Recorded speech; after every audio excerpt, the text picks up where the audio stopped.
मुनस्यारी में महसूस किए गए भूकंप के झटके, घरों से बाहर निकले लोग, रिएक्टर पैमाने पर 3.6 मापी गई तीव्रता। मुनस्यारी में आज भूकंप के झटके महसूस किए गए, जिसके बाद लोग घरों से बाहर निकल आए और कुछ देर के लिए क्षेत्र में अफरा तफरी का माहौल रहा। रिएक्टर पैमाने पर भूकंप की तीव्रता 3.6 मापी गई। प्रशासन से मिली जानकारी के अनुसार पूरे क्षेत्र में कहीं भी किसी प्रकार के नुकसान की कोई सूचना नहीं है। हालांकि भूकंप का झटका महसूस होने के बाद स्थानीय लोग अपने घरों से बाहर निकल आए। धारचूला में हो रही बारिश के बीच एलधारा क्षेत्र से फिर से शुरू हुआ भूस्खलन।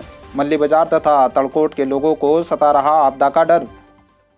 सीमांत धारचूला में बारिश हो रही है, ऐसे में एक बार फिर से एलधारा क्षेत्र में भूस्खलन शुरू हो गया है, जिससे टनकपुर तवाघाट राष्ट्रीय राजमार्ग में यातायात बाधित हुआ है। साथ ही तड़कोट और मल्ली बाजार क्षेत्र में लोगों को आपदा का डर सताने लगा है। आपको बता दें कि इस क्षेत्र में भारी बोल्डर गिरने से मल्ली बाजार में 6 आवासीय परिवारों के भवन जमींदोज हो गए थे, जिसके बाद कई परिवारों को प्रशासन के द्वारा अन्यतर क्षेत्र में स्थानांतरित किया गया था। साथ ही इस क्षेत्र में फिर से बारिश शुरू होने और भूस्खलन के चलते लोगों की मुश्किलें फिर से बढ़ती नजर आ रही हैं। क्षेत्र में हो रही बारिश के बीच आठू पर्व की धूम। स्थानीय महिलाओं ने हर्षोल्लास से किया शिव गौरा का पूजन। सीमांत धारचूला तहसील के अंतर्गत विभिन्न ग्राम सभाओं में बारिश के बीच भी आठू पर्व की धूम रही। इस दौरान महिलाओं के द्वारा पारंपरिक तौर पर शिव और गौरा का पूजन किया गया। साथ ही ढूंगातोली में भी बारिश के बीच महिलाएं पूरे उत्साह के साथ आठू पर्व मनाती नजर आई, जहां पर शिव और गौरा का पूजन विधि विधान के साथ किया गया तथा सीमांत क्षेत्र में क्षेत्र की सुख शांति और समृद्धि की कामना भी की गई।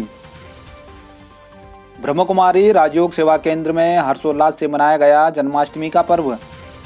कृष्ण जन्माष्टमी के अवसर पर ब्रह्मकुमारी राजयोग सेवा केंद्र धारचूला में बहन कांता धामी की अध्यक्षता में अलौकिक जन्माष्टमी का पर्व धूमधाम से मनाया गया। सतयुग के पहले राजा श्री कृष्ण की जीवनी पर प्रकाश डालते हुए जन्माष्टमी के विभिन्न पहलुओं की जानकारी भक्तगणों को दी गई। इस दौरान भक्तों के द्वारा केक काटकर भगवान श्री कृष्ण का जन्मदिन हर्षोल्लास से मनाया गया तथा ब्रह्म भोज का भी आयोजन किया गया। इस दौरान दर्जनों भक्तगण मौजूद रहे।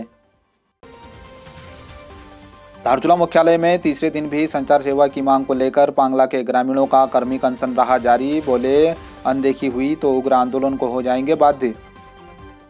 पांगला की पूर्व प्रधान देवकी बिष्ट तथा जनक बिष्ट के नेतृत्व में धारचूला मुख्यालय में संचार सेवा की मांग को लेकर तीसरे दिन भी पांगला के ग्रामीणों का कर्मिक अनशन जारी रहा। इस दौरान ग्रामीणों ने सरकार पर अनदेखी का आरोप लगाते हुए कहा कि यदि प्रस्तावित टावर शीघ्र नहीं लगा तो ग्रामीण उग्र आंदोलन के लिए भी बाध्य हो जाएंगे। ऑपरेशन मुक्ति के तहत बाल श्रम कानून के संबंध में अंतर्राष्ट्रीय सीमा पर पुलिस ने चलाया जागरूकता अभियान। ऑपरेशन मुक्ति भिक्षा नहीं शिक्षा दें अभियान के तहत बाल श्रम कानून के संबंध में अंतर्राष्ट्रीय सीमा से लगे धारचूला जोलजीबी क्षेत्रों में पुलिस के द्वारा जागरूकता अभियान चलाया गया। इस दौरान जागरूकता के पॉम्पलेट भी चिपकाए गए। बाल श्रम कानून के संबंध में स्थानीय लोगों को जानकारी दी गई। साथ ही धारचूला अंतर्राष्ट्रीय झूला पुल तथा जोलजीबी अंतर्राष्ट्रीय झूला पुल में भी भारत नेपाल के नागरिकों को इस संबंध की जानकारी दी गई।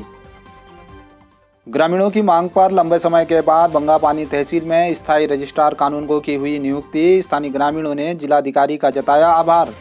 NSUI के जिला उपाध्यक्ष विक्रम दानू ने बताया कि क्षेत्र में लंबे समय से स्थानीय लोगों के द्वारा स्थायी रजिस्ट्रार कानूनगो की नियुक्ति करने की मांग की जा रही थी, जिसका संज्ञान लेते हुए जिलाधिकारी के द्वारा स्थायी रजिस्ट्रार कानूनगो की नियुक्ति कर दी गई है, जिसको लेकर स्थानीय लोगों ने जिलाधिकारी का आभार जताया है। मेरे द्वारा जिलाधिकारी महोदय पिथौरागढ़ श्रीमान आशीष चौहान जी को ज्ञापन प्रेषित कर तहसील बंगापानी में स्थायी रजिस्ट्रार कानूनगो की नियुक्ति करने की मांग की गई थी, जिससे जिलाधिकारी महोदय जी के द्वारा तत्काल संज्ञान लेते हुए तहसील बंगापानी में स्थायी रजिस्ट्रार कानूनगो की नियुक्ति किया गया है। जिलाधिकारी जी का बहुत बहुत आभार व्यक्त करते हैं।